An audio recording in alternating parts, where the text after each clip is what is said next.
자, 지금부터 강의를 시작하겠습니다.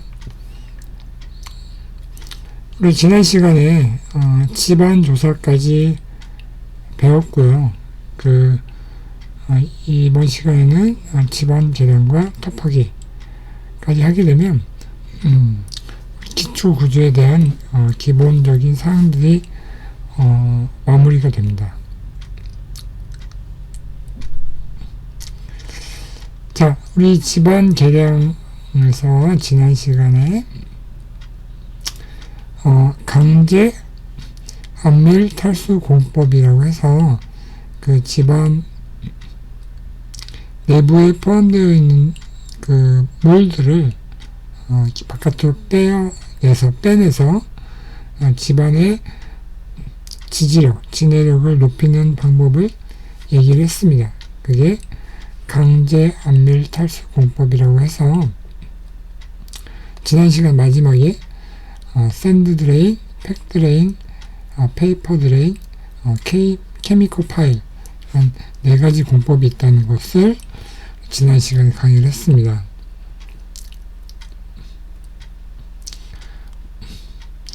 집안 계량의 또 한 가지 방법으로 제하 공법이 있습니다. 제하 공법.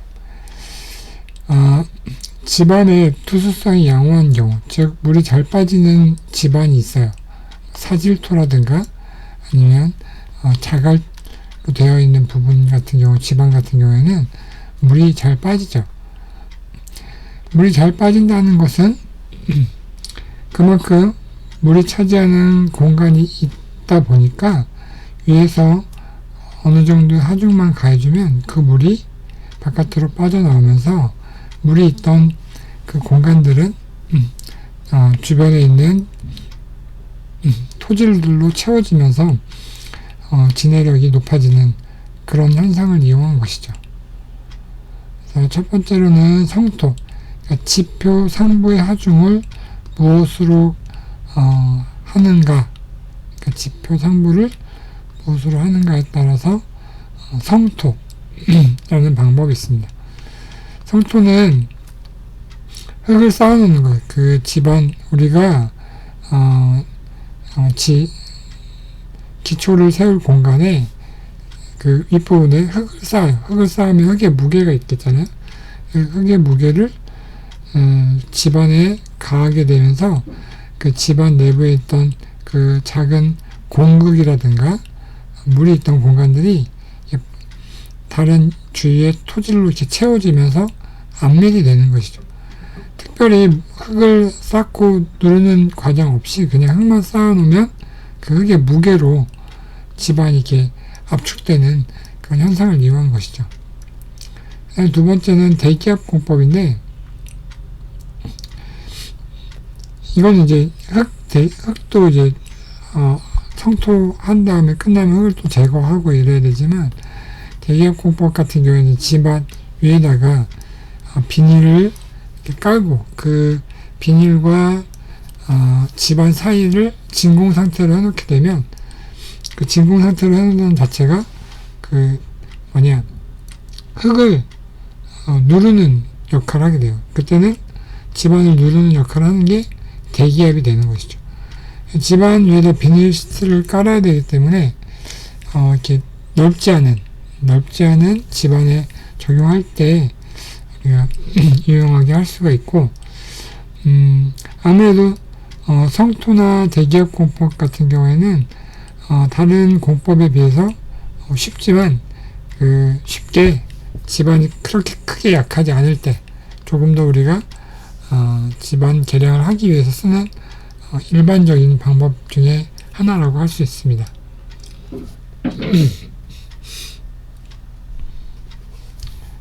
그 다음에 기타 공법으로 보게 되면 치환 공법이에요. 치환은 바꾸다는 말이에요. 치환, 체인지. 무슨 말이냐면 연약집안이 있으면 연약집안이 이렇게 있고 이 연약집안이 있어요. 그 다음에 여기는 조금 더 양호한 집안이 있다고 하면 요 흙을 파내요. 흙을 파내서 버리고 이 지반이 조금 단단해질 수 있는 흙을 바꾸는 거예요. 물 파내고 바꾸는데 이 흙을 파내는 방법은 굴착하거나 폭파하거나 이렇게 하는 방법인데, 이 치환공법이 연약 지반이 굉장히 넓을 경우에는 좀 불리할 수가 있어요. 불리할 수가 있고, 이런 굴착이나 폭파 같은 이런 연약한 흙을 제거하는데 그런 공사가 또 추가적으로 필요하기 때문에 조금 어려움이 없지 않아 있죠. 그 다음에 주입 공법은 뭐냐면, 집안에 파이프 설치 후 시멘트를 주입한다. 이게 무슨 말이냐면, 여기는 연약 집안이 있으면 여기다가 이렇게 파이프를 넣어요. 파이프를 꽂은 다음에 여기다가 이 콘크리트를 집어넣는 것이죠. 그럼 연약 집안이 콘크리트와 만나면서 콘크리트의 강도 경화되면서 이게 굳어지게 되겠죠.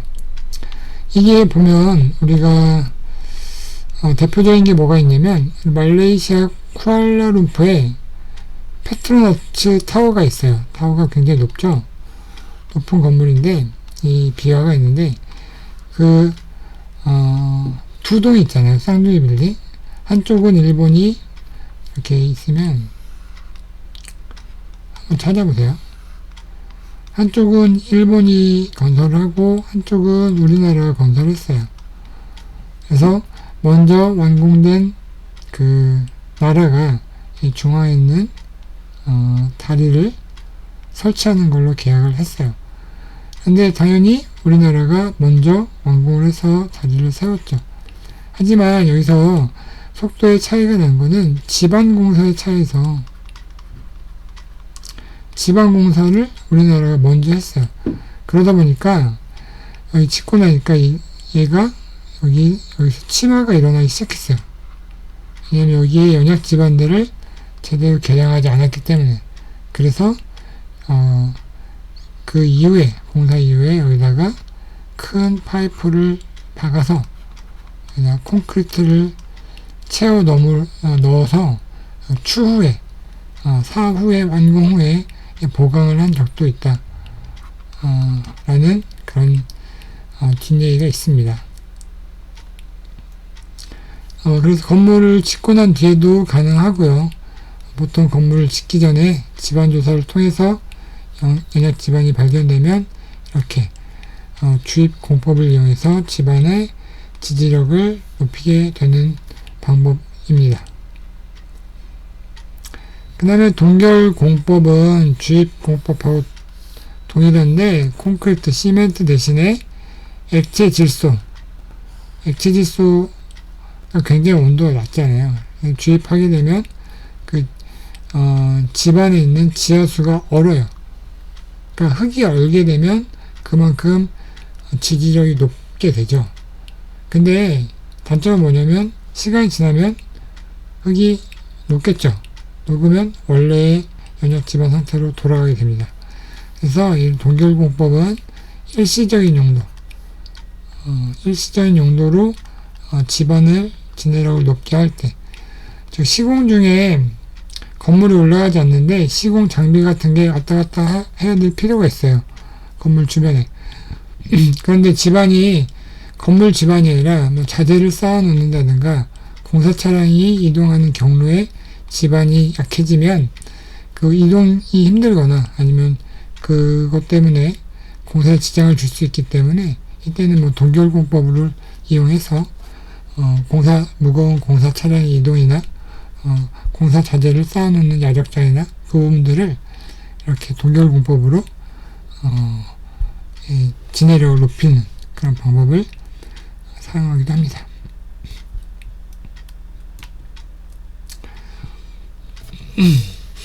그 다음으로 토파기를 볼 거예요. 토파기. 기초는 일반적으로 지면 하부에, 지표면 하부에 묻히게 됩니다. 또 대부분의 건물들의 지하 공간들이 흙 아래에 묻히게 됩니다. 그래서 공사를 할 때는 흙 속에 들어가는 구조물, 기초, 지하 공간, 지하실 이런 것들을 설치하기 위해서 땅을 파고 공사를 시작합니다. 그래서 그 땅을 파는 작업을 우리 터파기라고 하는데, 터파기에 준비공사가 있습니다. 먼저 건물이 올라가는 대지에 터를 고르죠. 그러니까 위에 뭐 쓰레기가 있거나 아니면 장애물이 있거나, 그리고 우리가 터파기를 하기 좋게 대지를 평평하게 어느 한쪽으로 쏠리지 않게 평평하게 터를 고르는 작업을 하게 됩니다. 그 다음에 제일 먼저 설치하는 게 기준점, 벤치마크라고 해서 건물이 올라갈 터가 이렇게 마련되어 있으면 어느 지점에 공사에 방해가 안 되는 지점에 기준점을 설치하게 됩니다. 이 기준점은 뭐냐면 건물이 올라가게 되면 이렇게 일직선으로 이렇게 올라가야 되잖아요. 이게 일반적이잖아요. 그죠? 지방과 직각을 이루게 되는데, 얘가 올라가다 보면은 이게 직각인지 아닌지 모를 때가 있어요. 그때 벤치 마킹 한 부분에서 레이저 같은 거를 쏘아 올립니다. 쏘아 올려서 이것과 얘의 수평을 맞추는 거죠. 그래서 공사가 시작한 시점부터 공사가 끝날 때까지 그 높이와 그 평평한 상태, 직각도 이런 것들을 점검하기 위해서 공사 중에 설치하는 기준점을 우리가 벤치마크라고 합니다. 그래서 위치가 변동되면 안 되겠죠. 위치가 변동되면 안 되기 때문에 초기의 기준점을 정할 때 공사에 방해가 되지 않는 부분 설치하는 게 중요한 점입니다.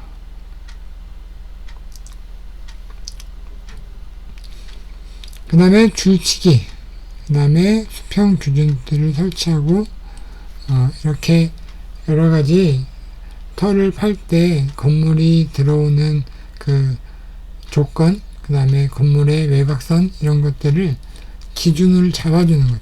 줄치기는 건물의 외곽선을 이렇게 표시하는 걸로 해서 그 외곽선에 맞게 기초나 설치하기 위해서 터가 좀 효율적으로, 그러니까 건물의 외곽선 바깥쪽에서 안쪽으로 이렇게 파내려 갈 수 있도록 표시하는 것이고,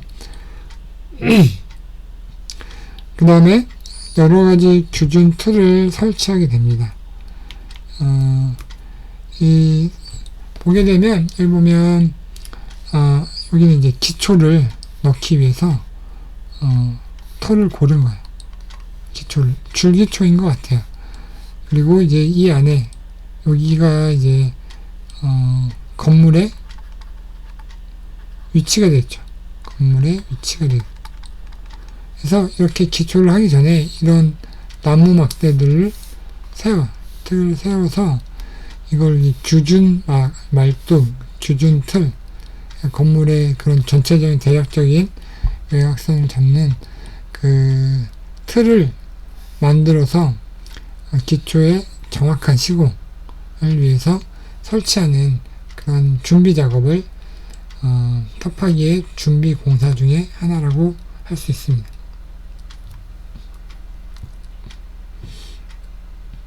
그러면 터파기 공법에 대해서 한번 알아볼게요. 가장 많이 쓰이는 게 오픈컷 공법이에요.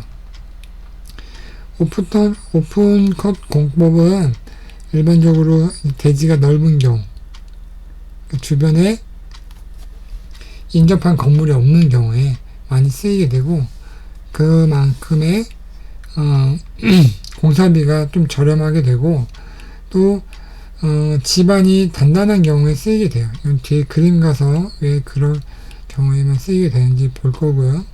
그 다음에 안식각이라는 게 있어요. 안식각. 보면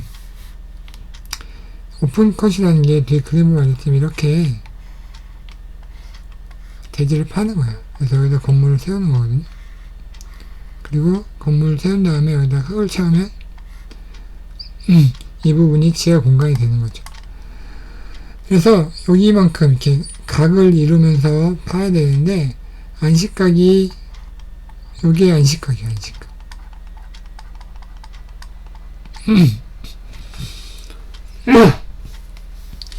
안식각은 주변의 집안의 토질 상태에 따라서 구별이 돼요. 그래서 흙이 흘러내리지 않는 각도를 말하는 거죠.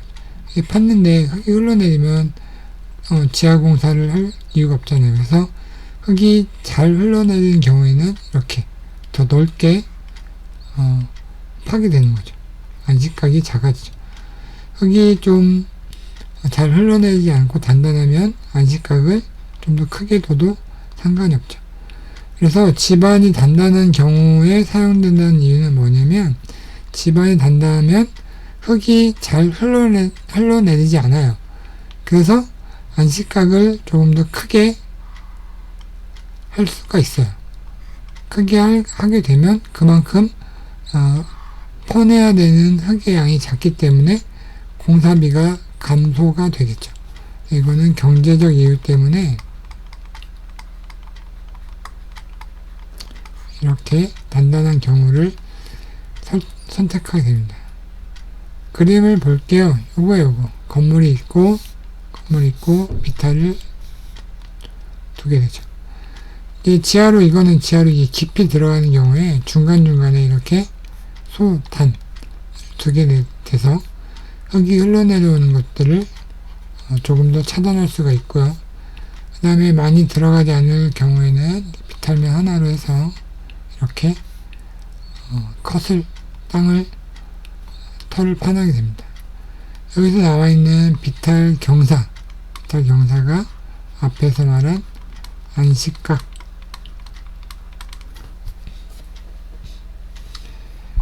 할 수 있습니다. 두 번째는 버팀대 공법이에요. 이거는 우리가 가장 많이 쓰이는 일반적인 흙 파기 방법인데, 인접 건물이 있으면 얘가 건물이 있어요. 근데 여기다 건물을 세우려면 이렇게 파내야 되잖아요. 그죠? 그럼 얘가 당연히 문제가 발생하겠죠. 그래서 이렇게 인접 건물이 있을 때는 오픈컷 공법이 어려워서 버팀대 공법을 많이 사용하게 됩니다. 우리나라 건물의 밀도가 높은 여의도나 강남 이런 도심지에서는 100% 버팀대 공법을 사용하고 있습니다. 그래서 여기는 이제 흙막이 벽이라고 해서 흙이 이렇게 파면 흙이 토합이 작용해서 흙이 이게 무너지잖아요, 안쪽으로.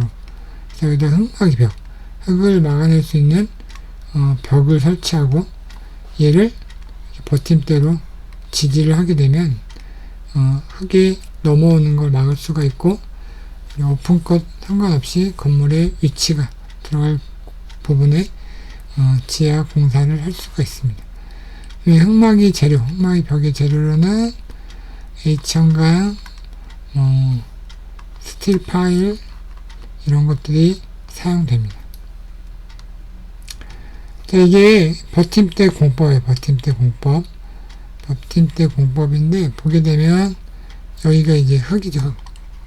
주변에 집안의 흙이고, 그 다음에 여기 건물의 공간이에요. 건물이 위치한 지하 공간 및 기초가 인접하는 공간이에요. 여기까지 이만큼을 파내려 간 것이죠. 그 다음에 좌우에서 토합이 작용하는 걸 막기 위해서 이렇게 설치하는 걸 흙막이 벽이라고 합니다.